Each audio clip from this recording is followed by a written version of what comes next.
everybody. Welcome to another episode of the ABHIIFIT Podcast. And today's topic is very, very close to my heart. And indeed, I know a lot of people struggle with it as well, and that is weight loss. I've been large all my life. I have been 100 plus kgs, and I have, managing some of my weight. I'm still struggling to lose off those extra kilos. And there are so many myths and fallacies around this whole topic. So today, we have with us Abhinav Malhotra, who's going to be talking to us about all the things that relate to weight loss that's going to be making your weight loss journey easy. And we're going to be busting some very, very, very basic myths on weight loss. So without wasting time, welcome to the show, Abhinav. How are you? Thanks, Diksha, and thanks for having me here yet again. I'm good. How are you doing? I'm doing good too. So like I mentioned, today we're purely going to be talking about weight loss. Yeah. And it is something that I think majority of the people around today, at least in UAE, are suffering from. It's a very, very common thing. Everywhere around the world. 90% of the market in fitness is about weight loss and fat loss, actually. Totally. Yeah. So let's start with the first thing. Differentiate fat loss and weight loss for me. Tell me, how are they miles apart from each other? Okay, so that's the most important topic for the day, just to start off. So weight can be your body fat, it can be your muscle, it can be body fluids, it can be glycogen, it can be undigested food in the gut. So even if you cut your hair, it can lead to weight loss. You're getting me? But that's not the weight loss we are wanting. We are purely talking about body fat as weight. So the proper way to lose body weight is basically losing just the fat tissue, which is the unwanted tissue, while retaining or increasing the amount of muscle. And the other fluctuation will happen every day. Your body fluids will go up and down, your weight in the gut will go up and down and things like that. But we just got to be talking about fat loss. So let's replace the word weight loss by fat loss. Okay, perfect. Let's move on. So for understanding fat loss better, we have a lot of these apps that have come up. There's indeed Healthify Me and other brands and so that are there and that are actually promoting good well-being. You follow an app and you get there. There are indeed other wearable gadgets as well. We have the Apple Watches and yes, I'm wearing as well. You're wearing one too. Yeah. How does this help with your entire fat loss journey? See, there are a lot of metrics these gadgets will cover, which are indeed very helpful. Where we take the information which is most related is, how you are sleeping, how stressed you are. Basically, it'll tell you the metrics of your resting heart rate, how your HRV is, and how many steps you do in a day, and how recovered you are in general. So these are the good metrics that should be actually, focused on.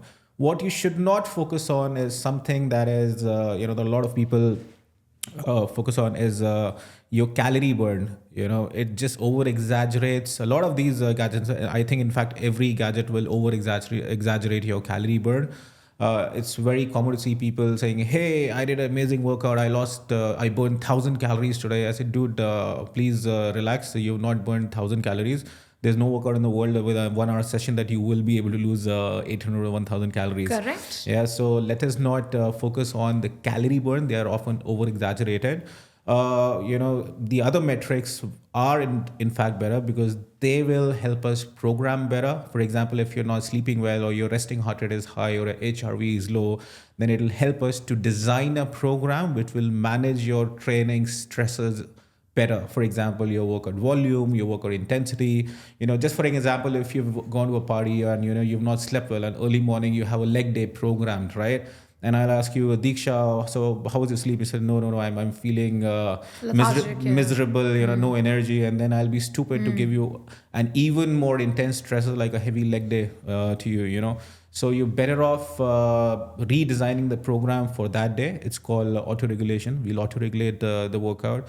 Because it's stupid to stress you even more when you're already stressed out. Totally. You're getting me? A lot of people who have blood pressure issues, resting heart rate is one of the metrics which we see. If a person is already having a resting heart rate of above 70 or 80, then it'll be stupid for me to program a high intensity workout. It can be a strength training workout, it can be a cardio conditioning workout as well. So we will design the program both for beginners or throughout the journey, even if you're an intermediate or advanced training, based on these metrics. But yes, please do not use them for calorie burn. There's no way you can lose 1,000 calorie in a session and then you will eat accordingly, because you're just happy you burn 1,000 calories. No, it's not like that. So that's where personalized guidance comes into play. Good personal training, personalized guidance would help you to complement these gadgets in your program and in your overall fat loss journey, rather than just relying on that. So this is what I was actually coming to, that perhaps these gadgets on themselves, just by themselves, aren't the best solution. But indeed, if you have personal guidance, you have a personal trainer, someone who's actually monitoring and actually even telling you what's the ideal thing that you need to do. Because see, and everyone's body, everyone's metabolism, everything's very different. Now, some amount of calorie burn in a day would be ideal for me and may not be ideal for you, because depending on the two of us. Everybody's burning calories all the time. Yeah, but I'm just talking about the ideal rate. Ideal for rate. instance, Okay. what would be required for me and what would be required for you could be different. And then what happens is sometimes we just get these gadgets and we're like, okay, we will just monitor and figure out our way and, go on with it. I think that's where we are majorly going wrong. Yes. So number one, a personal trainer should know about all these things. How do we account for sleep and recovery and all that stuff in the program, and how do we take care of the training accordingly. Second comes to the calorie output. So we determine the total daily energy expenditure. I think I touched upon in the last podcast as well. There is a way that we actually find out, based on your physical activity throughout the week in general, how much volume your training has throughout the week, how much you're moving throughout the day, how much is your cardio and things like that. So that's how we come up to a total calorie output. That's a calculation. So there's also a TDE calculator on my website, www.abhifit.com. You can go and check how much you are spending in a day. And accordingly, we design a diet which is in a deficit. So if your calorie output is say 2,000 calories and I'm giving you a diet plan of 1,200 calories, then by automatically you are in a deficit of 800 calories per day. And 7,700 calorie deficit equates to 1 kilo of fat loss, genuine fat loss. So that's how we design the diets. Let's not rely too much on gadgets for a calorie burn. You should have there are calculators, and which will give us an estimate, rough estimate, and then we see how we respond to the diets and the workouts and things like that. And that's how we plan the journey. So now I'm going to be asking you something that's extremely controversial. We have all been ingrained lately to understand that 10,000 steps in a day is the best thing. And everyone's like literally counting their steps and, ensuring 10,000 steps are done and all. How good is that? Is that like the benchmark of, like, if you can't do anything, do 10,000 steps and you're good? 10,000 steps a day is basically a marker of how much you're moving in a day. There are people who actually go to the gym, but they are just sitting on the couch all day, or office, or all day on the office chairs. And also, even if they go to the gym for 1 hour of planned activity, they are still couch potatoes the rest of 23 hours. We should ensure that we are moving enough. There is something called as NEAT, non-exercise activity thermogenesis, which is basically how much you are moving in a day. NEAT accounts for roughly 15% of your daily calorie output, how much energy you're spending in a day. Honestly, a planned exercise session will give you something around only 5% of calorie output, versus movement throughout the day can go up to around 15-20% of your total calorie output as well. So we encourage people to move, and steps is a very good marker of how you're moving, how much you're moving. For example, a sedentary person who comes to me doesn't even move 3,000 to 5,000 steps in a day. So we will encourage them to move more. Probably if 10,000 steps is a bit too much for him to start off, then we'll probably encourage him to do 7,000 to 8,000 steps in a day, and gradually move up to 10,000 steps a day. So 10,000 steps a day is a good benchmark around, and it's actually very useful. So I make sure that all my clients are at least going up to 10,000. There are certain people who actually move to 15 to 16,000 a day. That day I was checking on my Whoop band. I moved 29,000 steps in a day, and my average weekly was 16 to 17,000. Just because I'm so active So moving around is a good marker for health and longevity. There have been studies which have clearly say people who are moving more, they are living longer and more healthy. Correct. Yeah. Absolutely. Sounds good. Finally, we get to know that the 10,000 steps is not a vague thing. It's been a well calculated thing. Let's talk about calisthenics now. So, we with calisthenics becoming really popular these days, let's talk about how bodyweight exercises versus traditional gym workout. Which one's better for you? Even if it's a body weight workout or it's a traditional gym workout, which is an external loading, maybe in a machine or a dumbbell or a barbell or a kettlebell or whatever, you're still doing resistance training. In general, body weight workouts are amazing. You should have the ability to handle your own body weight, because it also gives the brain a sense of awareness or how you're moving and all that stuff.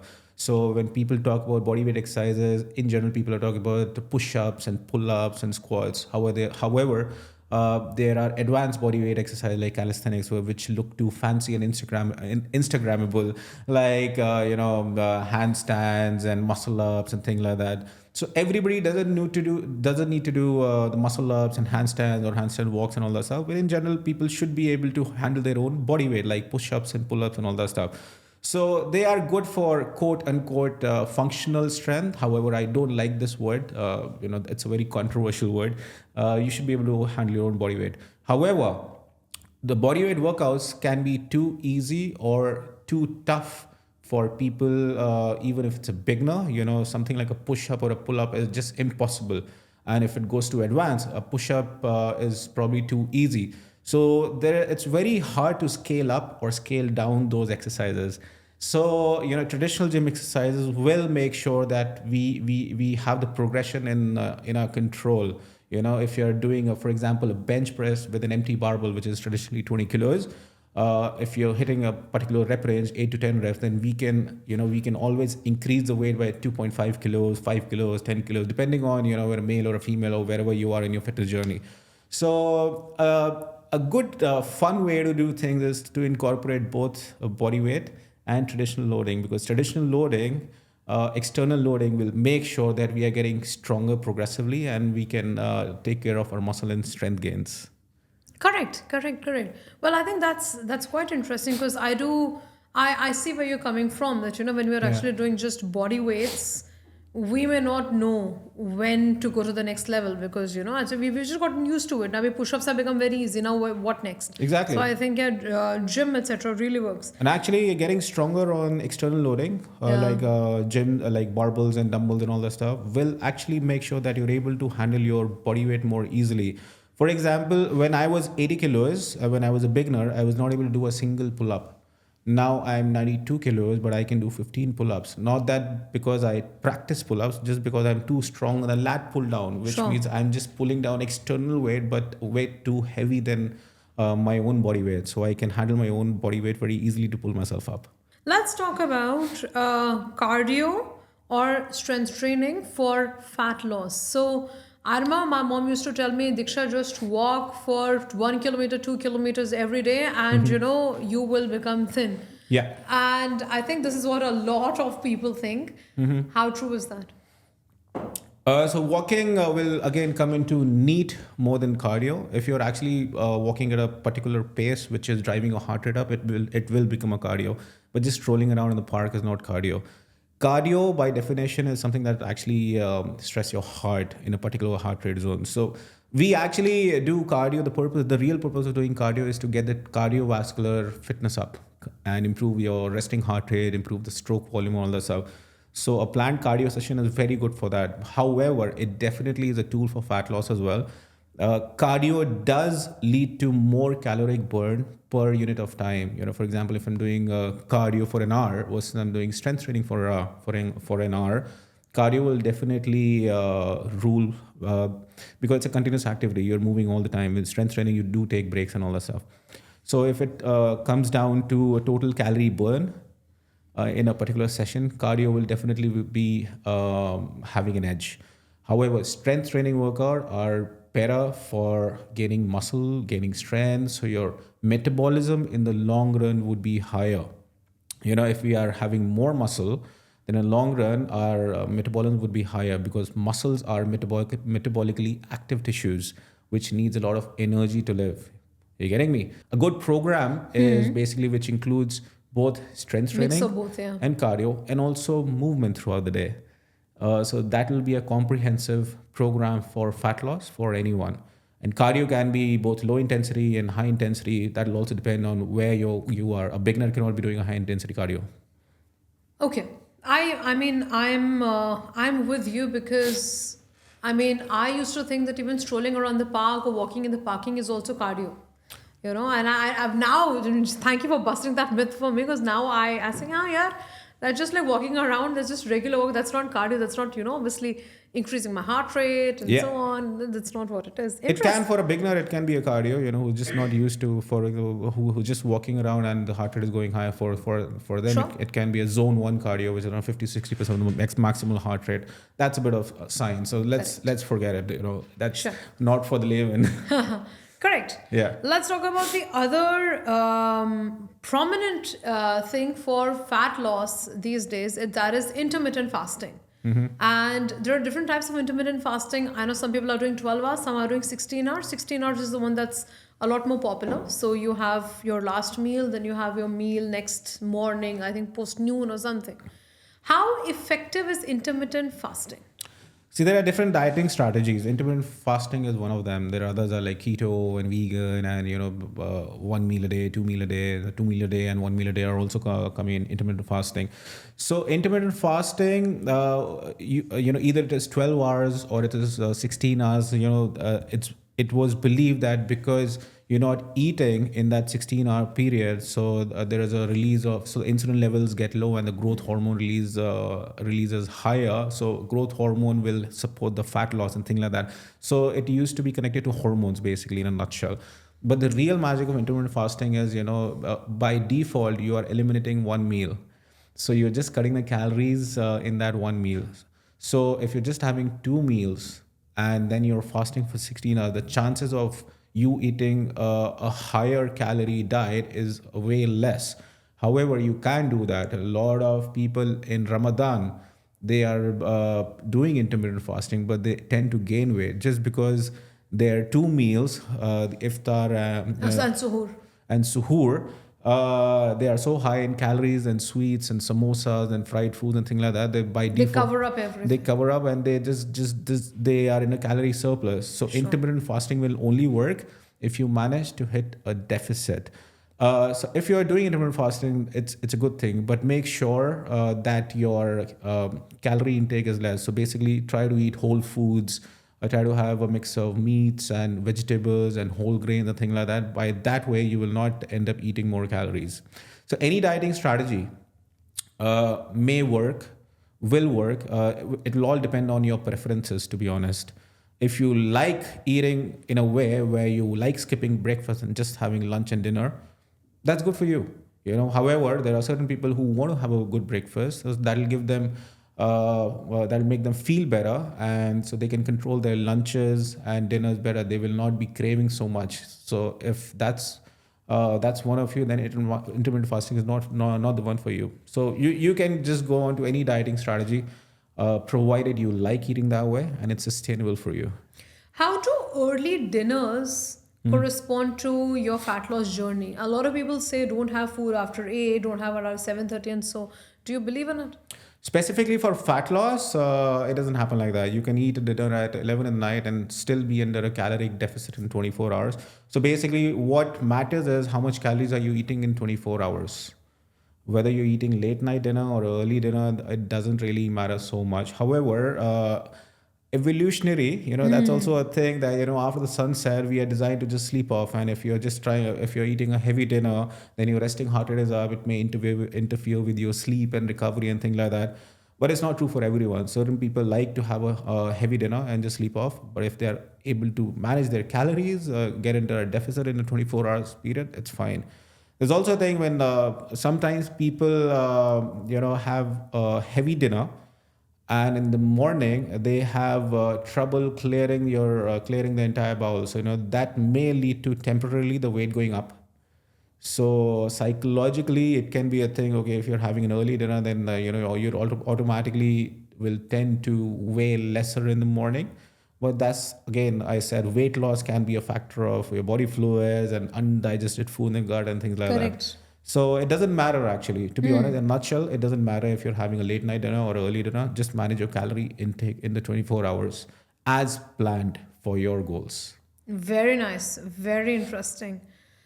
We've also seen, and I have been through this journey at least 3 or 4 times in my life, that whenever I've really lost weight, I have regained my weight in maximum 2 to 5 years. Even studies say that 80% of the people regain their weight within 5 years. Yeah, that's true. Why does this happen? And not only they regain the weight, they in fact rebound outgrow, yeah. more than they were before. More. That generally happens if you've lost the weight not the right way. These strategies, for example, you want to lose 10 kilos in 2 months, you'll just start doing endless cardio or walks and you'll probably starve yourself. You will lose weight, but you will also lose water and you will also lose muscle and things like that. So your metabolism is likely to go down, and also probably you've not done any strength training. So you have not retained or gained any muscle. So that will also impact that on your metabolism. So two things happen. One, you have lost weight doing a crash diet or any fat diet. So probably you've also not taken enough protein. So you've lost muscle.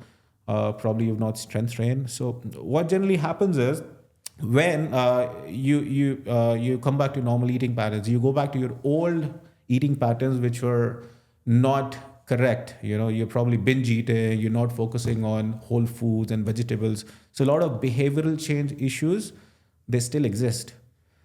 Good and sustainable weight loss must take care of building better habits, like more of inclusion of the right foods like fruits and vegetables and meats and eggs and whole grains and things like that. So more balanced approach. And you should know how to change the behavior in the long run so that you don't go back to your emotional eating and binge eating pattern from before.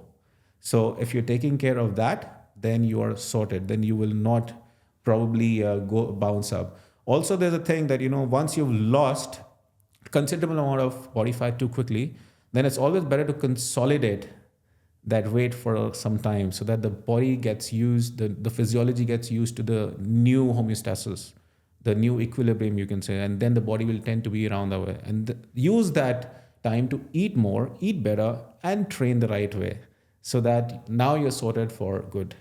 Very interesting. Very nice. Well, I totally agree that, your habits don't change. You may do something, to follow a crash diet. And then once that is done, inherently you are what you are. So I think following the right pattern is important. And that's why I think personal training comes into place. And that's where ABHIIFIT specializes, because we take care of behavior changes. We focus a lot on client education, like I've told you in my previous podcast as well. If you're educated the right way about foods and behavior, what you should be doing for a healthy living, then you're sorted. You should not be requiring a personal trainer all the time in your life. Personal training is an investment to learn, to get yourself educated on how to live healthily. Perfect. Makes sense. Makes absolute sense. Let's talk about your recommendation. Do you recommend cheat days once in a week? Or do you think it breaks the regime entirely and not have any cheat days at all? Okay, so cheat days were basically believed to increase your metabolism after a period of dieting. So it was believed that, if you're dieting, then your metabolism is slowing down. And if you just include a few cheat days in your regime, probably after a week or after 10 days or after 15 days, whatever, then your metabolism will rebound, will bounce up again. And so then you can carry on dieting again. But that's not true. The metabolism boost is not that much. The metabolism was linked to a hormone called leptin. If you're losing a lot of fat, and there's a hormone called leptin, which reduces. So, cheat day would just boost that up, so your metabolism will increase. However, that's not how the physiology works. Even if there's a boost in leptin, And if you're just over consuming calories by 5,000 calories or 2,000 calories on a cheat day, it won't help, right? So cheat days are basically a good way in a dieting strategy for psychological relief. If you've been dieting rigidly for 5 to 6 days, then it's okay to have a free meal and things like that. However, I would not still give a cheat day. I would probably give a free meal or a cheat meal, you can say, something like that. If I have to give a day off, then I would tell you to have a refeed day where you're basically increasing your calories but still not going bonkers with your meals. So cheat days are good. It'll probably help you diet down better for a period of days. Then that some incentives is coming. So it's a good dieting strategy that way. But Correct, it doesn't motivated. improve your metabolism. Yeah. If I tell you, hey, you need to be in this strict diet for 1 month, you'll be like, no, I can't do that. I need a bit of free. So what we teach is flexible dieting. 80% of the time you should be eating the foods that we are designing, and there also we'll give you flexibility. For example, you can replace chicken with fish or eggs or meat or things like that, and then we'll teach you how to manage your calories better. 20% of the time we give you room for flexibility where you can still enjoy your pizza or a burger or a few drinks outside on a social gathering, thing like that, but still how to manage your weight. I think education is really important, what Yeah. you can do and what you can't do, rather than having a cheat meal. I remember when I was on a very vigorous diet, we used to go and meet our dietitian every, say, Saturday. Yeah. And every time we would go weigh ourselves and, we're done with the dietitian, she's clapped for us and, she's given us a new diet.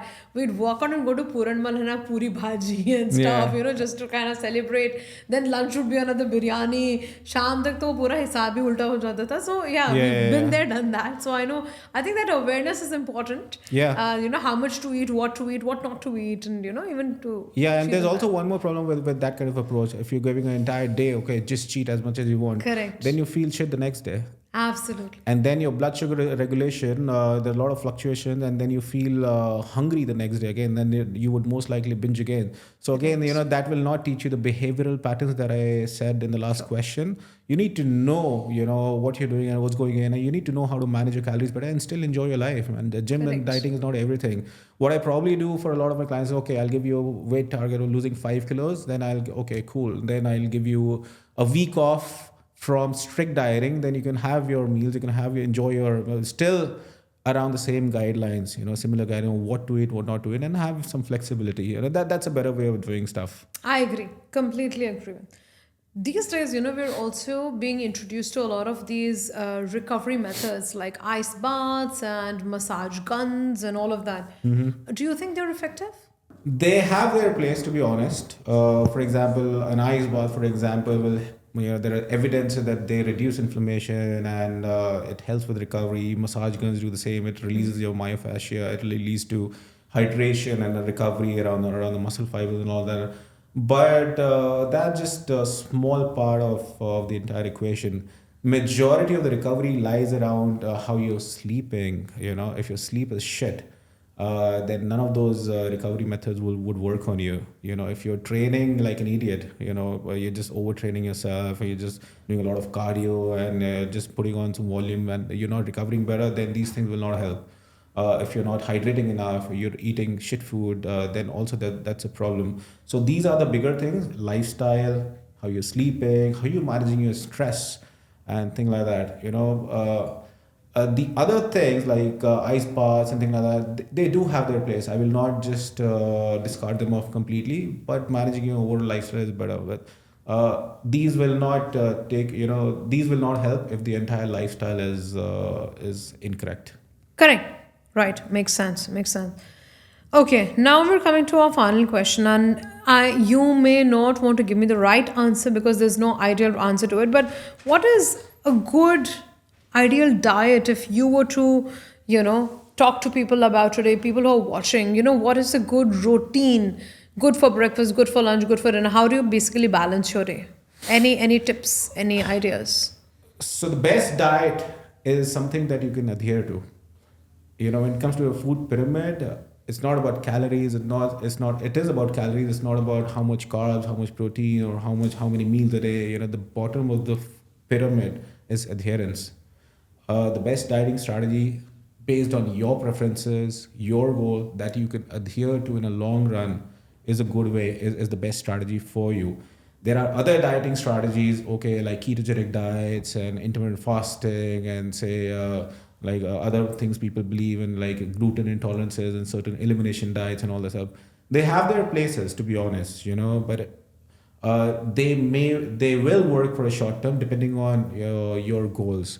But ultimately, we need to be taught on how to eat the right way, include nutritious foods and education on calories and why to eat certain foods, why not to eat certain foods, and things like that. So that's the best dieting strategy. So if you come to me for a nutrition plan, in my questionnaire, there'd be everything. Your preferences would be there, your digestion analysis would be there, your stress analysis would be there, a lot of other questions. So I will make up a dieting strategy, whether it's 2 meals a day, 6 meals a day, based on how you like to eat and how you would sustain those diets. There's no point of me giving you a fancy diet which you'll do for a week or two, and then you're like, okay, I can't do it, and then you're cheating and you're not even telling the trainer about it. That is true. Yeah. That is true. Remove all carbs, just have 2 meals a day, and you will probably end up cheating and you won't even tell me. And then you'll say, hey, the weight is not dropping. I'll keep scratching my head. What happened? What the hell is going wrong? So a diet which is sustainable and includes a sufficient amount of proteins is the right diet for you. Correct. Makes sense. Well, thank you so much, Abhinav. We had an amazing session on fat loss, weight loss issues, understanding how fat loss is important, and perhaps working through gadgets, personal training, importance of diets, and we touched on so many aspects. I look forward to having more such sessions on different types of issues related to your mental well-being and physical well-being with you in the future. And for everyone who's watching us, Abhinav's details are in the description box. Please get in touch with him. Alternatively, you can find him on Instagram and find him on LinkedIn, YouTube, and Facebook as well. So if you guys have any questions, concerns, drop in a line, drop him a message. He'd be happy to help you, and book a session with him to understand how he could best help you improve your health. Up until next time, take care. Thank you very much. Thank you, Abhinav. Thank you, Diksha.